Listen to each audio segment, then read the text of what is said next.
In this video, we're going to be taking a look at the solution to the 2019 AMC 12A problem number 17. So let S of k denote the sum of the kth powers of the roots of the polynomial x cubed minus 5x squared plus 8x minus 13. In particular, S of 0 equals 3, S of 1 equals 5, and S of 2 equals 9.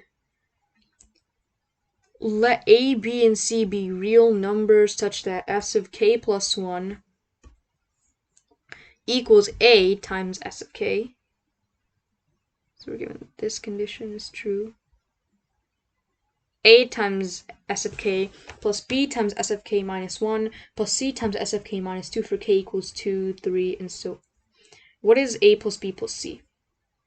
So we're trying to find a plus b plus c in this weird equation that we have over here. This a times S of k plus b times S of k minus 1 plus c times S of k minus 2. So first we need to understand this notation S of k. They've introduced notation which is pretty common on the AMC 1012, where they introduce new notation for you. So we have this polynomial x cubed minus 5x squared plus 8x minus 13, and we can figure out the sum of the kth powers of the roots. First off, let's see what they give us. S of 0 equals 3. That means, essentially, what this is saying is S of k equals, if this polynomial has roots r, s, and t, then this is r to the k plus s to the k plus t to the k. So that's what this notation is. That's the first part of this problem, is understanding the notation they gave us.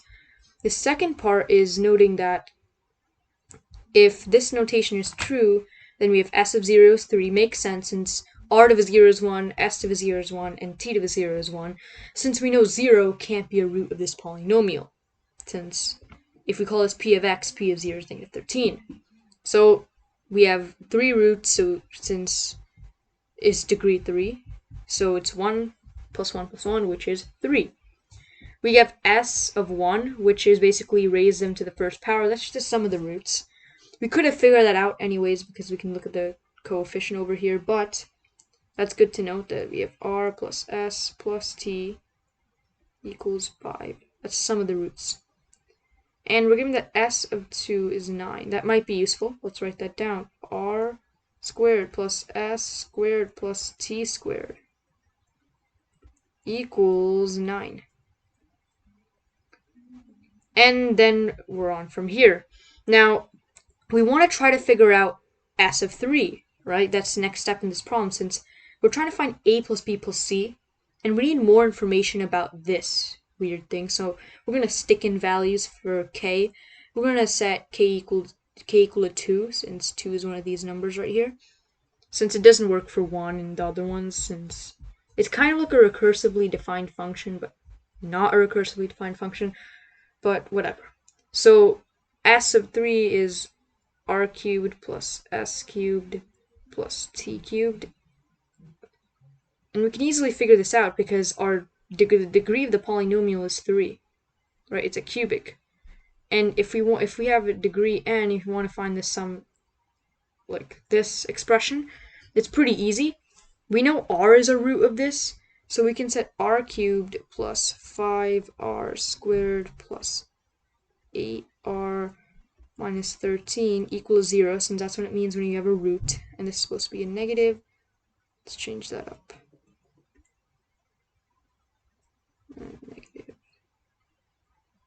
Yep, there we go. So if I want r cubed plus s cubed plus t cubed, I can solve for r cubed, and I get 5r squared minus 8r plus 13. And I can do the same for s and t.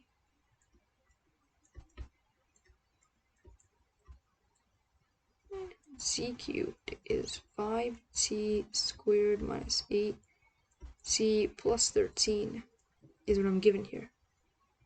So now we have r cubed. Now, r cubed plus s cubed plus t cubed, when I add these equations, I get r cubed plus s cubed plus t cubed.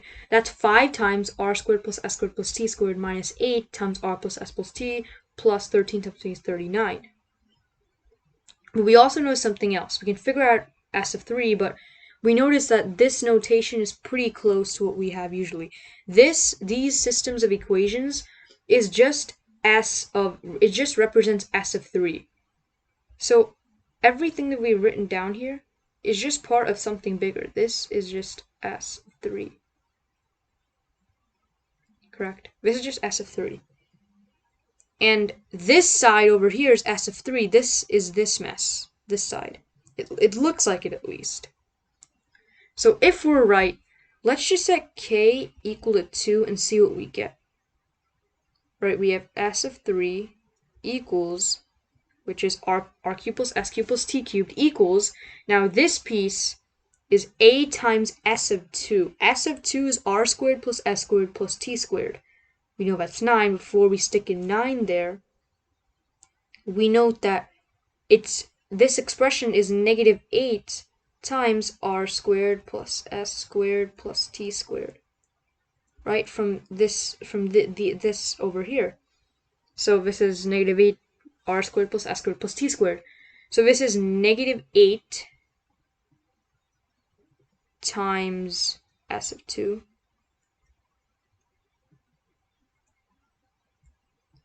plus,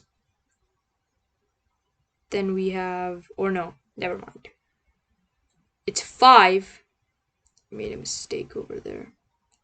This is supposed to be 5, since 5 times r squared plus s squared plus t squared. My bad. But 8's coming up, don't worry. Or negative 8, I should say, because we have negative 8 times r plus s plus t.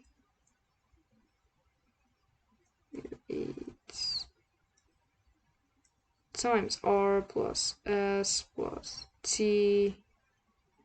And then we just add on that 13. Which is, k is 2, so s of 0 is 1. So that's just plus c, which is plus,